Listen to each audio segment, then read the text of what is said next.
I need to do something substantial in order to get the attention of the clubs. Why? Because they're exclusive and fun, and they lead to a better life. People want to go on the internet and check out their friends, so why not build a website that offers that? Friends, pictures, profiles. I'm talking about taking the entire social experience of college and putting it online. The site got 2,200 hits within 2 hours. 1,000, 22,000.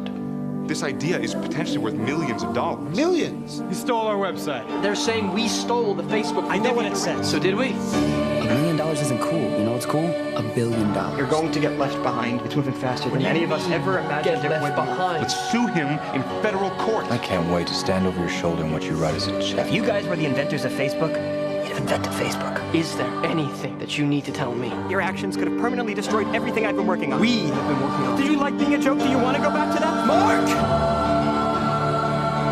This is our time. You're being accused of intentionally breaching security, violating copyrights, violating individual privacy. Your best friend is suing you for $600 million. As for the charges, I believe I deserve some recognition from this board. I'm sorry? Yes. I don't understand. Which part? I don't